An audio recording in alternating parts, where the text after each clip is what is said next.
احمدہ و نصلی علی رسولہ الکریم۔ ایک وقتی تقاضا۔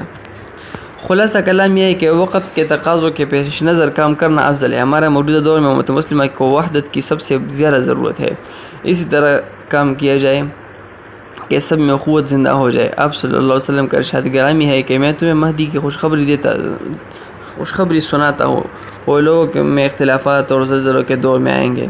اختلافات کے دور میں ان کے آنے کی خوشخبری سنانے کا مقصد ہی یہی ہے کہ وہ امت مسلمہ کو یکجا کریں گے، لہٰذا اس وقت ان کے ظہور کی کوشش کرنا سب سے افضل ہے۔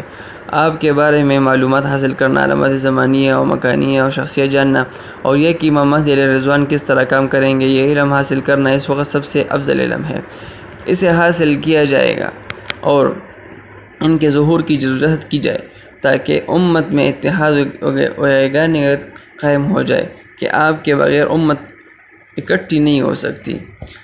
اور جس طرح اس وقت ابلیس کی جانب سے اللہ کو کیا جانے والا وہ سجدہ بھی قبول نہیں تھا جو بجائے آدم کے ہوتا، کیونکہ اس وقت اسے آدم علیہ السلام کو سجدہ کا حکم تھا۔ اسی طرح موجودہ حالات میں کوئی اور جدوجہد اس وحدت کے لیے مقبول نہیں ہے، کیونکہ اس وقت امت کو اتحاد کی اشد ضرورت ہے۔ ارشاد باری تعالیٰ ہے: اذ قالوا لنبی اللہم ابعث لنا ملکا نقاتل فی سبیل اللہ قال هل عصیتم ان کتب علیکم القتال الا تقاتلوا قالوا وما لنا الا نقاتل فی سبیل اللہ الآیہ۔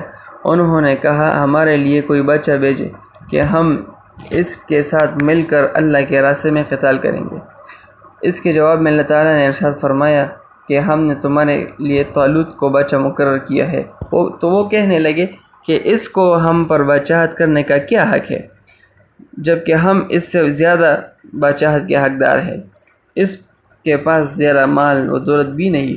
تو اللہ تعالیٰ نے محلات دکھائی، تو پھر دوسرے کدال ماری اور ارشاد فرمایا لا الہ الا اللہ، مجھے شام کے محلات دکھائیں گے۔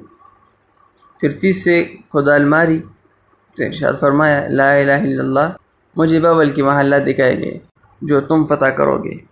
اس واقعہ کے ساتھ 8 سال بعد یمن، شام اور عراق فتح ہو چکے تھے۔ ربع صدی میں پورا جزیرہ عرب فتح ہوا، ایک صدی کے اندر شام اور روم فارس کی سلطنتیں ان کے زیرنگی تھی۔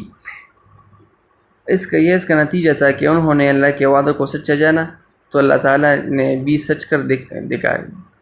آج ہم بھی اس طرح کے مقام پر کھڑے ہیں۔ آپس کی خون ریزی اور فتنوں سے نکلنے کا واحد راستے امام مہدی علیہ رضوان ہے کہ ہم ان کے بارے میں کیے گئے اللہ کے وعدوں کو سچ جانیں۔